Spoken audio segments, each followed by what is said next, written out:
Ciao, everyone, and welcome back to Growth Talks. I'm your host, Raffaele Gaito, and my super guest today is Theo Moulos. Hi, Theo, and welcome to Growth Talks. Hi, hi, nice meeting you. Thanks a lot for inviting me. How are you today? All good, very nice. Here in the UK, it's quite cloudy, but other than that, everything's fine. We were talking, before going live with this interview about all the nice projects that you are working on right now. You like to do a lot of different things, and at the same time, building tools, selling tools, agency courses. So let's start with a simple question. Just tell a little bit about yourself and the nice thing that you are working right now, a little bit about your background, and then we start with a cool topic. Excellent. So thank you very much. I'm Theo. I'm half Greek, half French, and I work in growth hacking for 5, 6 years now. So we started with an agency. We created GrowthRocks, and we were very happy to rank among the first for our main keywords, and that's how we grew all this time organically, 100%. We never spent a single dollar in ads. And as a growth hacker, what we do is that we always try to do different things and connecting the dots between creating content and materializing and leveraging the know-how. And that's why we decided that rather than just supporting our customers, we will create our own startups, and we will try to spin off them, each one of them, and then up to the moment that they will exit.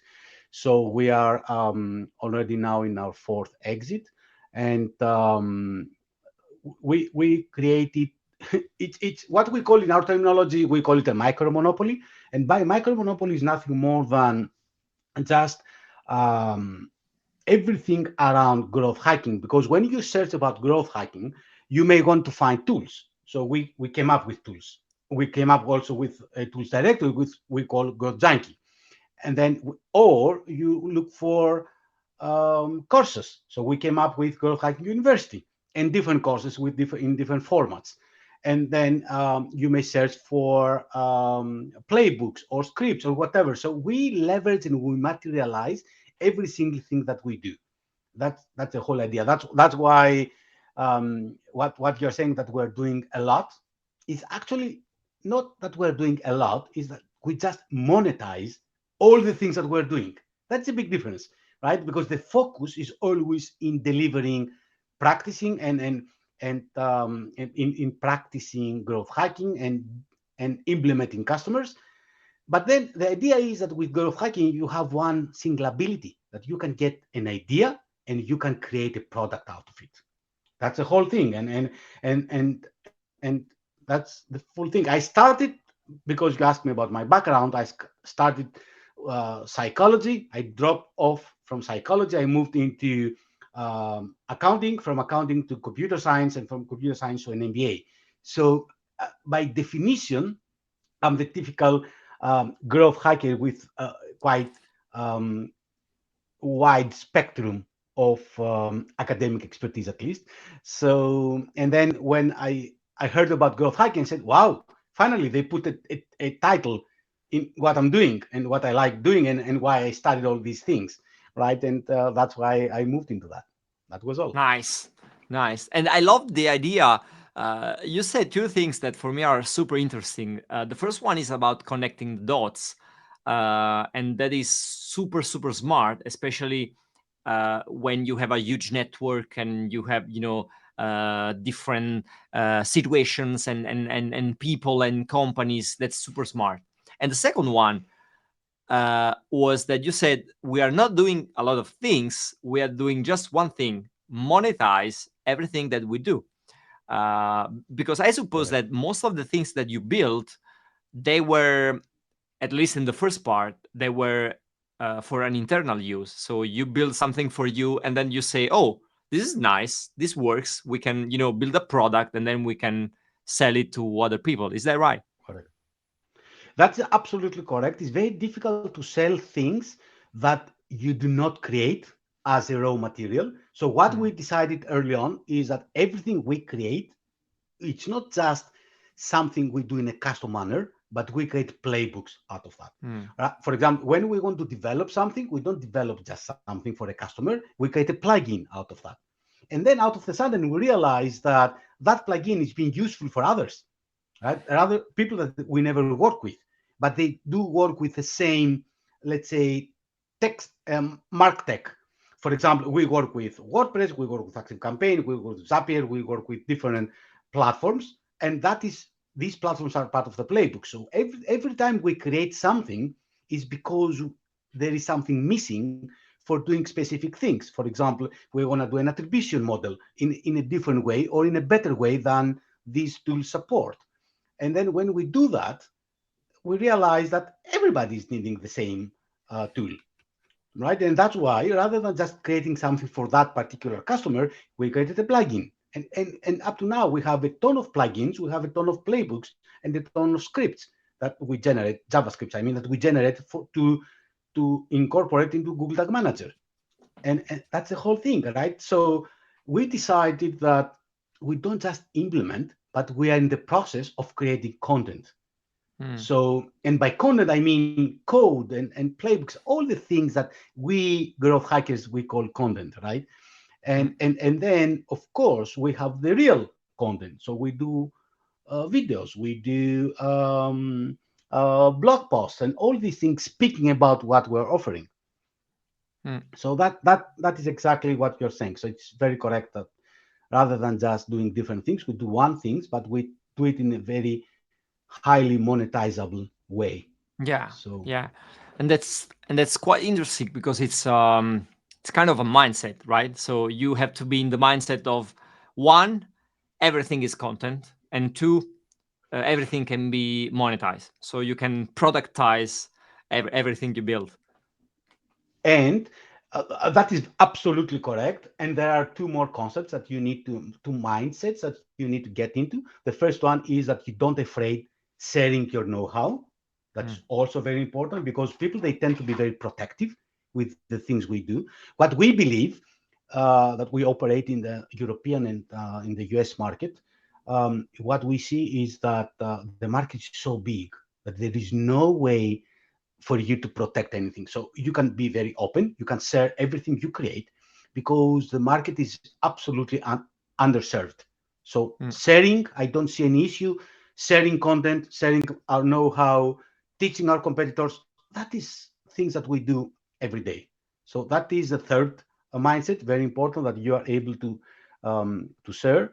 And the third one is that rather than just implementing and go, you need to invest in creating something that it will deliver value to somebody else. Because actually, what we like with and what our customers like is that they get together with implementation, they get playbooks of something like 200 pages each with everything that we have implemented for them. You know, most Mm. agencies, they don't do that for many reasons. Most agencies, they don't even create accounts for the customers, but what they do is that they protect even their Google ad accounts or the tag manager accounts with their Mm. own credentials. We don't do that. We give everything to the customer, and we make sure that we document everything. Mm. Documenting everything is a mindset. People that, Yeah. and people, engineers like us, they don't like they don't like documenting. They just like coding, right? So that's why that is the next mindset that I believe that Yeah, I love it. that It's we like need to have. it's kind of you just shared we could say a framework of 4 or 5 steps, and I love it because it's super actionable. That's why I love it. Um, and you still have an agency, right? I mean, you are building products and courses and stuff, but you still have also the agency part. Yes, yes. We have an agency. We have we're quite a big team. We serve customers, all kind of customers. That is a very what you're just asking now is just reminding me that why, because people, they keep asking us why we don't have a specific focus Mm. and why we just do tech SaaS. software. Why we do everything? Why we get from ride sharing company down to info products? Mm. And the answer to that is very simple, because we see every single customer as an opportunity to build around playbooks. So that's why we need to build playbooks for different niches, for different industries, right? So because, as you said, everything is content, we like having the opportunity in building new stuff all the time, learning new companies. So we do crypto, we do ride sharing, we do SaaS, we do all kind of businesses. There are few that we don't because they're very mainstream, such as traditional e-commerce sites, for example. But still, we have a lot of playbooks for e-commerce sites anyhow. So because we see as an opportunity to learn something new, because as you said, we have a weaponry of tools that we develop. So if we don't do new things, then we don't have the opportunity to develop new things. We Mm. need that opportunity. We need the trigger, and that's why we have the agency. We create things for them, and then we monetize them as well in the secondary market, as we call them. Mm. So the secondary market for us is the startups that we do ourselves. Yeah, and before you were telling me that as an agency, two of the main trends that you saw in the last couple of years are there are several, but two of the most important ones are the product-led growth and the no code. And I love both of them. So Correct. let's start with the product-led growth. Uh, what's going on? What's happening? Is this just hype? Is this not just a new fancy word to say something that have always been there, or there is something cool and new that is happening right now with the product-led growth trend? Look, that is always a question about hype or reality, right? So it used to be a question about growth hacking and growth marketing a few years back, right? People Yeah. were thinking that there's not such a thing as growth marketing, it's all about hype. And then you realize one single thing that, and I was thinking that yesterday, and the problem with the growth high, I will start with the growth hacking first, and then I will move into the product led, is that people they keep telling us, is isn't the same as digital marketing, so growth hacking. So the thing is that if you go back few years, you will realize, or even today, that digital marketing never became a profession. Digital marketing has been split it in silos. So rather than doing digital marketing, you do PPC, you do SEO, you do social media, you do influencer marketing, and all together they've been called digital marketing, but it is not a profession. Well, and that's exactly where growth hacking came, right? Saying that we do all of them, we prioritize properly, and then we run everything holistically and data driven with the emphasis in technology. That's why it's marketing made by engineers, right? As we call them in we call growth hacking in the US. So and that is the reality. So it's not about digital marketing versus growth hacking. It's about a profession versus something which is not a profession, which is the summary of other professions, right? Different silos. So, but then we realize in growth hacking, we realize that because of our ability to be data driven, uh, in the beginning we were working with established companies, and then we were working with companies that they've been funded, and they want to implement specific things to optimize their process. And then more and more we realize that we need to do the same for companies that they just start, because they realize that they don't want to start building something and rebuilding it again and again. Because most of the companies, there is a statistic saying that most of the companies, they build their application 3 times for different Mm. reasons, because the technology they selected at first was not correct, because the team was not correct, because they could not maintain it, different stuff, but they keep doing that 3 times. And one of the reason is that because the needs are different, because what's happening is that in the beginning they start with a bunch of engineers, they come up with something, and that something will change throughout the time, because customers will ask something different, and then how you change that. And if that is not part of your procedure, then there is nothing you can do. And that is exactly where product-led comes. So product-led says that before doing marketing, you have your product. And the product should actually drive the marketing efforts, should drive the user acquisition, should drive user retention, should drive everything. So now product-led is about actually building products and incorporating all the layers that you need to put into a product in order to be self-calibrated, Hmm. right? If I'm speaking too scientifically, just let me know. No, no, So no. in What, order, what do you mean? What do you mean by that? I so love the concept. What do you mean by that? so by layers, I mean that each application from the beginning, it needs to have the layer of feedback collection. So getting feedback from the customers. Then there is another layer which is about monitoring and understanding what the user is doing inside your app. Then there is another layer that it needs to do proper attribution and actually data normalization.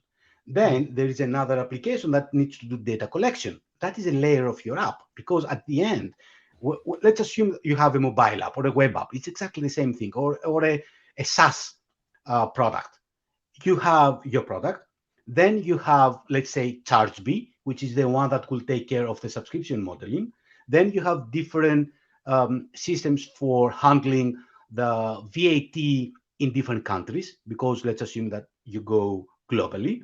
Then you have another system that will do, you have the website that you will do, that will bring you users. Then you run ads, and then you need to understand the attribution inside your app. And then you have different things that the users are doing inside your app, and you need to understand if they actually completed them or they drop off. And so you need to have all this information. And if you put these layers, then and you implement everything, then you have to propose to the users to do what you want them to do, right? Moving to the next step, or understand, or getting feedback if they are not moving forward, and then finding all the funnels, because inside an app, mobile or web app, we have something like 10 different funnels, and we need to monitor every single one of them, and then we need to understand what's wrong with the funnels, why people are not moving down the funnels the way we want them, right? And if you will not do this product-led approach, that is exactly what is the information you don't have. And without having that information, it's like piloting a plane without the instruments. It's very difficult to optimize or calibrate, because you don't know if the users are actually doing, and you don't know the reasons. The problem is that all these layers of information in product led will give you all the insights you need for you to decide what you need to change, or Hmm. what you need to change so that it has an impact in one of the 10 funnels that you may have. That is exactly what product led is about, right? And at the end, it collects information from different sources, and then let's assume that you do everything correct.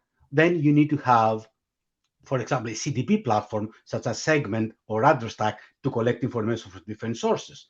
And because that information is that data set is different, then you need to have a data visualization, to demonstrate what's happening, because at the end of the line, you need to get the idea of if the users, they actually move from the free plan to the paid plan. If not, why? If they actually, the users, they've been activated, if not, why? If Hmm. they've been onboarded properly, if not, why? You see all the whys.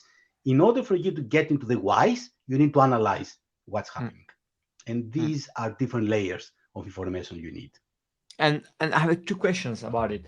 The first one is, in a company, do you think that uh, they need a team to do that? So the product led part, or is something that someone else can do, like, I don't know, the product team or the growth team, or someone else. No, there is nothing that a team alone could do, because it Mm, requires, a single pop-up. Just imagine the following: a simple pop-up that it will ask for user permission for sharing camera or yeah. microphone or location. If that will not be properly done in terms of the copy, people Mm, will just press no, right? yeah. So it's the marketing that should be involved in a single pop-up. Mm. in order for the messaging to be correct and the visual to be correct. So what we do in product-led is that we create something that we call the product-led squad. So the product-led squad is actually different people from different departments that they Oh. all come together for for a period of time up to the moment that the version one of the product will be ready, and then they can go back to their departments. But we create a squad, and that squad works in a very clear way, all of them agile, methodological wise, because Mm. product lead is all about agile procedure. So we put specific features, we plan the versions, and based on the priority and the importance of the layers that we need to add, and that's all. It keeps for 6 7 months, or yeah, in on average is 6 to 7 months, and then they can go back to their teams. Mm. Mm. Mm. And so But we related need a to squad. that, We need a holistic squad. is it something that also a small startup can do? I mean, if you need a squad, of different people from different teams, I suppose you can do that if you have like a big team. But what about small teams? Startups, SMEs, someone that just started. So small teams, and because we work with small teams, what they understand is, and if they understand that they need something like that, they're Mm. already in stage number two. Because most of the startups, they don't understand that. They come up with, they exhaust the resources building an application that at the end they do not measure anything. They don't know how the application is going. They don't know why the application is not being used. They don't know what is the problem. They don't know the journey of the user inside their app. And then they have to rebuild that, or they have to incorporate things that they never thought from the beginning, so they need to redesign stuff, Mm. for example. But small teams, they realize that they need to come up with that, and what they do is that they cooperate with outsourcers such as ourselves or agencies that they do exactly that as their consultants and implementers for them. Because what we do is that we work as an extended team of them. We create all the documentation. We are telling them exactly what to do. And actually, best than what is better than just getting shortcuts from someone that has done that several times, right? So because shortcuts, the success is all about shortcuts, right? Understanding that you need to do something in a different way early on rather than discovering that later on, Mm. right? So, and we see more and more that startups, they do have that mindset. And you know something, what I like very much is, even if the startups themselves, they had no clue about product led and what they need to incorporate in there, their investors, they do have a clue, because the investors, they do follow the trends. So, and then they realize that they are telling them that they need to incorporate it and they need to work with a product led team to Okay. assisting them, because that's how they they secure their investment, right? If Yeah. we see that an application will just be created once and will be able to self calibrate it later on based on what the users are doing, that is all you need. Otherwise, you just spend your money for nothing, because you need to redevelop everything later on. So So yes, we see startups getting the same way as well. So usually when you work with a company on the product led part, is it the company that asks you to implement that, or is something that you suggest them to do? What's the flow of information? Um, it depends. We have both cases, because we have some companies that they just start and they created an app, and they were about to create an app, and they told us, look, we want to engage you for marketing that app. And we told Mm. them, okay, but please let us know. Do you know your drop-offs? Do you know your attribution? Do you know specific things? And then when they told us no, we told them, so we cannot promote that app yet. We need to fix we need to do the foundation. So we call product led the foundation. So Mm. without that foundation, just running ads, it's like wasting your money, because actually you will bring users, and then you don't know what the users are doing. Mm. Even you have, sometimes you have different and wrong metrics. For example, measuring downloads rather than activations. mm, So you have a ton of users that they don't move into a paid plan, and there's nothing you can do because you don't even know it. You assume that something's wrong, right? And mm, so that is one of the things that people they asking us for one thing, and we are proposing the first thing first, right? And there are other cases that they are saying we're about to create a product. We want it to go all the way product led, and we want you to help us with that. And mm, then later on, we'll promote and then we'll do all the growth hacking and growth marketing, promoting and mm, digital PR and all the other stuff that we need. So it mm. depends from the stage of the founder. I love your example, and the thing that I was thinking is, as we said, back in the days with growth marketing, it's always about mindset. Mindset before tools and tactics and tricks. I suppose it's exactly the same for product led as well. So it's a mindset, and then you have strategies and tactics and tools and tricks. Correct. It's the mindset of the foundation. I love the word that you use, the foundation. So if you should, let's say, uh, give someone that hear this thing for the first time, the three steps that they should start with. So what's the foundation? What's something very, very important that they should do, to start in the best way to build this foundation? So assuming that they come up with a new product, Mm, assuming that, first of all, they need to make sure that everything should be measurable. okay. It doesn't make sense just to create screens and flows and everything if you are not generating events for everything that the user is doing. Mm, If you are not able to monitor a funnel later on, that is the first thing. So everything should generate an event.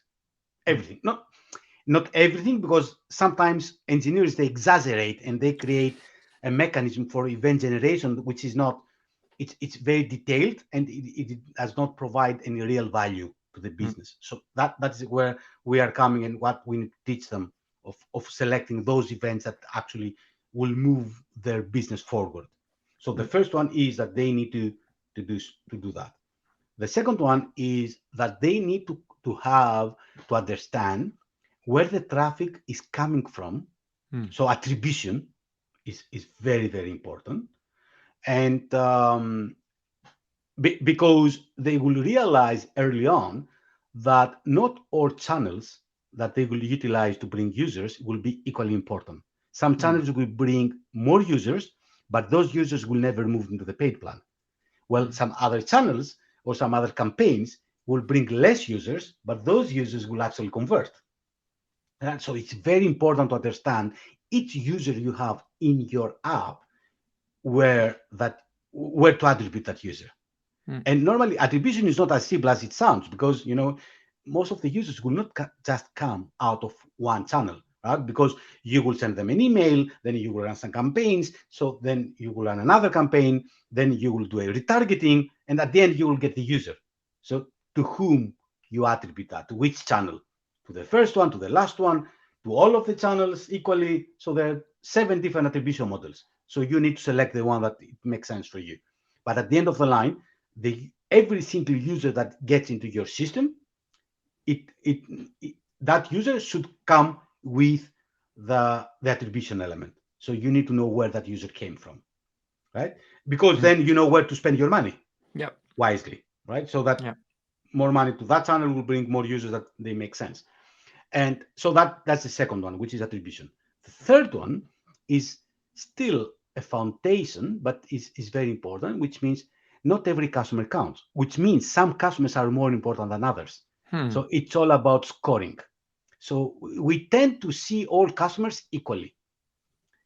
For example, we have a set of a database for the app that it could be few thousands of users or hundreds of users, and we treat them all equally, which is not correct, because some users have have more value than others, and that's why they need to be treated differently. which means they need to get different emails, they need to get different promotions, they need to get different push notifications, they need to be treated differently on how pushy we will be Mm, in pushing them down the funnel because of other things, or how for some reasons we just need to tell them, look, we don't, for some reasons we don't care, for some reasons we do care. So we need to do a scoring. That is the third layer for me, that mm. all users, they need to come up with a scoring, understanding and giving us the value that they have inside our app. And from that point on, we have all the information we need, right? We I have the love it. attribution, we have the scoring, and then we have all the events. So we have the journey. And then we decide. We have enough information for decisioning. Events, attribution, and scoring. So this is super useful and it's super actionable. I love it. I love it. So if you guys are not doing this yet, I mean, everyone that is listening right now to this podcast, if you are not doing this yet, now you know where to start. And I Exactly. love it. I love it. Do you think that there are some companies or some, I don't know, industry or kind of products where this approach cannot be used, or it's something that you can use every time everywhere? We use it every time, everywhere, even if it is a web app, a mobile app. Um, it should be a digital product or service, of Mm. course, because otherwise it doesn't make sense. But is more or less the same in every kind industry that we address. And as we heard before, we address quite a lot because we are very open Yeah. in getting different. So yes, we see that every time to be the same. So small company, big companies, B2B, B2C, it works. All of them, marketplaces, Mm. everything. When you build a digital product or service, Mm. these kind of stuff, they need to be in there, all of them. Otherwise, you're just blind. You run your company without having enough instruments. Yeah, yeah, yeah. It's like I don't know. There is this, this thing that it's a nice metaphor. It's like pouring water, inside a bucket full of holes. Exactly, It's what exactly. you do if you are, running odds and you are not measuring and you don't know what's going on. Right. And for us being growth hackers, these things are obvious, right? Because normally, even before, some people, they just come up with a product, and then we are the company that will tell them, look, we need to put this layer of foundations and we need to do stuff. For us, it works the other way around. We come up with a very nice playbook, and then we start thinking, what is the product we need to build around? So first we come up with a foundation, and then we build up the products around that. Yeah. So, and that product goes viral. That product is having a lot of nice referrals, and it, it, it, it, the investors, they do like that because it gives them all the information they need. So there is full transparency, and there is the opportunity to self-calibrate that. If something is not correct, then the users will learn from that and will give them the features they want. Mm. So that so it's a mindset again. It's Yeah, a yeah, mindset. and I love the thing that you mentioned the investors twice. So I suppose they are super into the new trends, and they also probably understand the importance of having the data. That's why they are pushing a lot for this kind of approaches and this kind of E- mindset and this way of Exactly. building products, because they value the data. So if we have the data, we can make better decision. We know where to put our money, and we know where the company is going. Is that right? That's absolutely correct. Absolutely correct. Mm, mm, mm, mm. And that's interesting as well. That's interesting as well. I love it. I love it. And you said before, we were talking about building product, building stuff. Um, I want to move to the no code trend. That is also super Look, interesting. Yeah, yeah. Go for it. look how connected it is with what we were just discussing before. Yeah. Now, no code. Let us start from the product led again. Now, product led is about building product, having the foundation, so having everything in place, keeping attribution, measurements, and everything. Now, while building the product, you always get into very interesting dilemmas.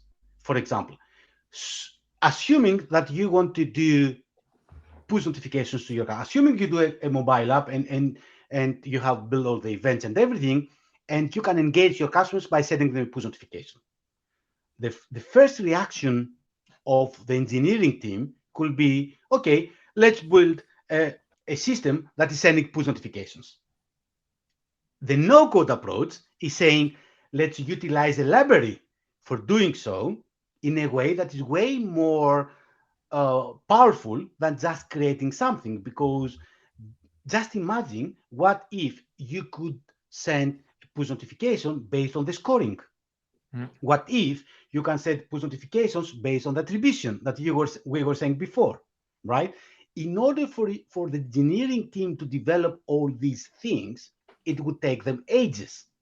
mm, And that's exactly where you will hear me speaking about the investors again, because investors, they always wish to go to the market the soonest possible, right? So they don't want the product to utilize all the resources, human and financial resources they have, right? So they need shortcuts. And mm, by shortcuts and by using no code marketing is where marketeers, or let's say growth marketeers, because it's not for all kinds of marketeers, where growth marketeers, they come up with proposals in fixing everything that will actually complete the product. For example, in our marketplaces, and we have quite a lot of them, and different web applications, we do not have a single module that is actually sending emails or sending push notifications. Not a single module. We didn't spend a single dollar for that. What we did is that we have a very well-known playbook or plugin that we have developed once in order to push all the information into ActiveCampaign mm, that we use. And ActiveCampaign is taking care of the communication layer. And that is giving us a ton of benefits. For example, that we know if the users are actually engaging or not. We can push information back into the database, or pushing SMS or push notifications, emails to the users based on their journey, based on the scoring, based on how they engage in different campaigns, right? So simple thing that normally you couldn't do. mm, Oh, you could do, of course, but it would utilize a lot of resources unnecessarily. So mm, that's all about no code. No code marketing is nothing more than growth marketeers implementing full products without involving developers, but only on the very core thing they need to develop. mm, The rest, all the peripherals, are coming from libraries and low-end applications.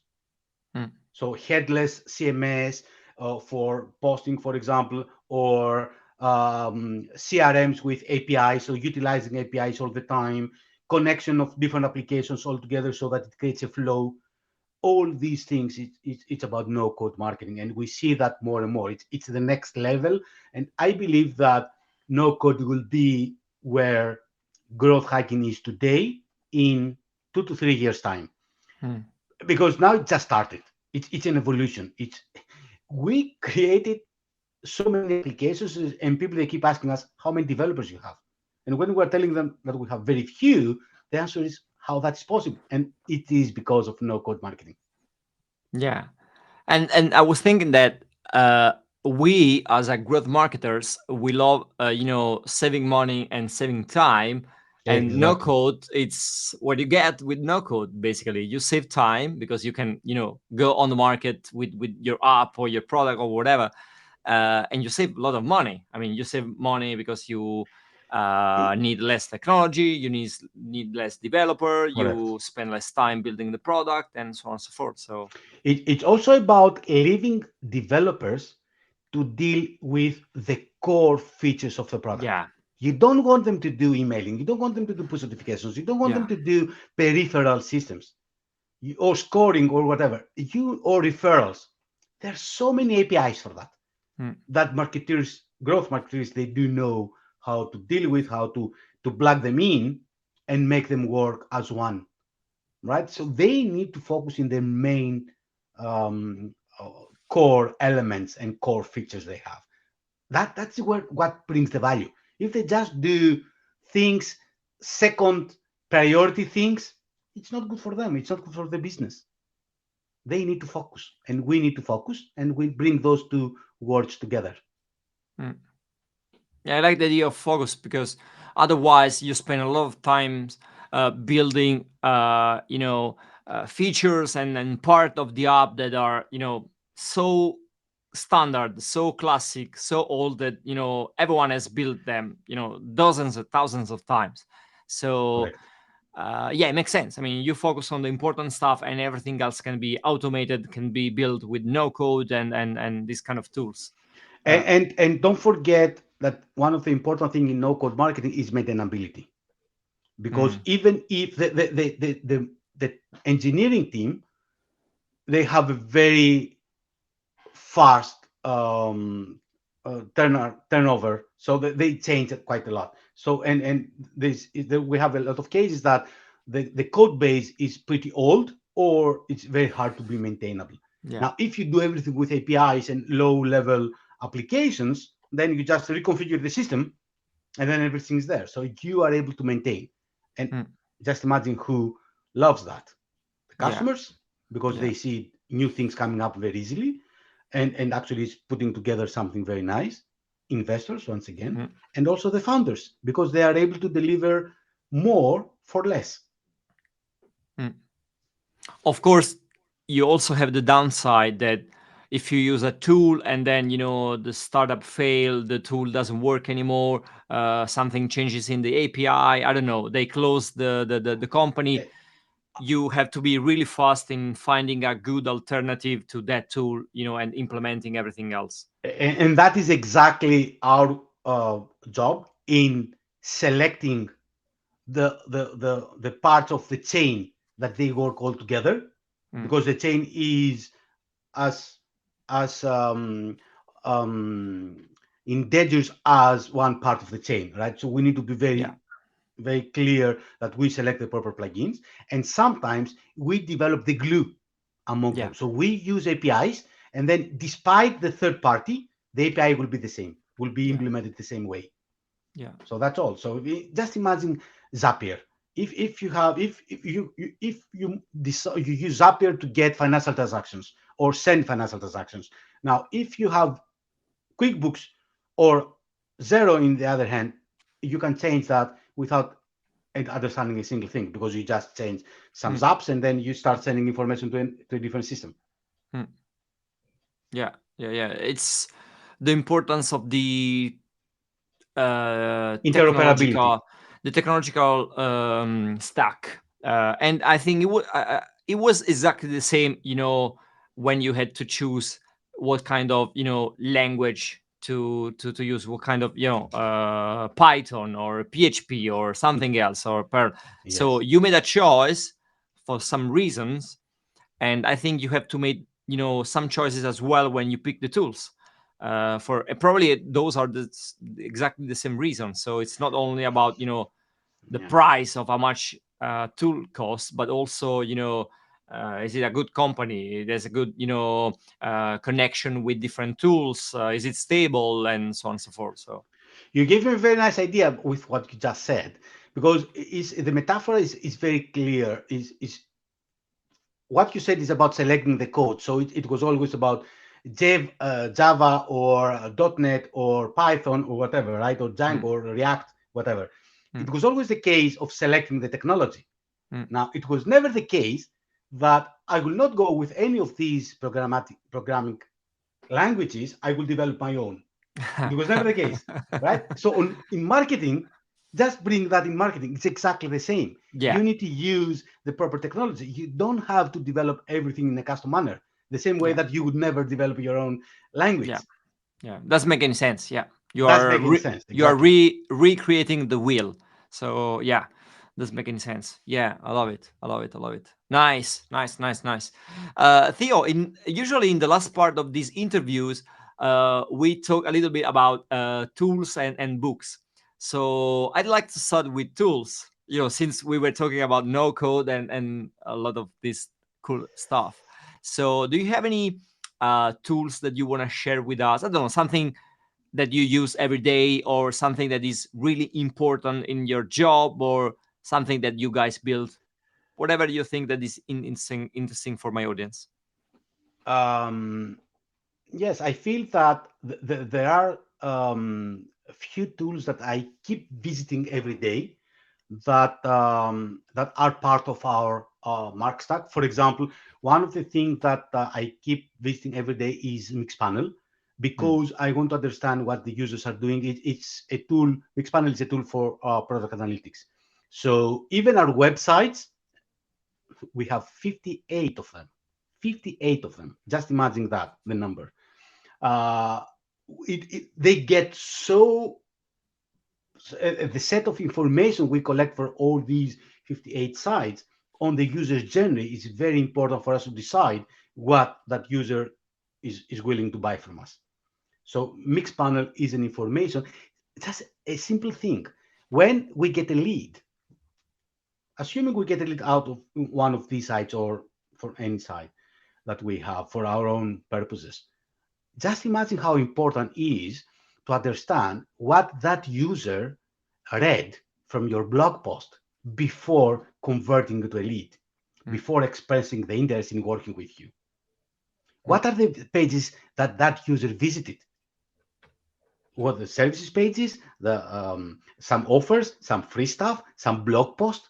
What? Why? Where the leads are coming from? And we're talking about a high level, high ticketing service here, right? So if you know that people are coming because they read that guide or because they downloaded that ebook, that is pure gold, Yeah. right? And we do that with Mixpanel.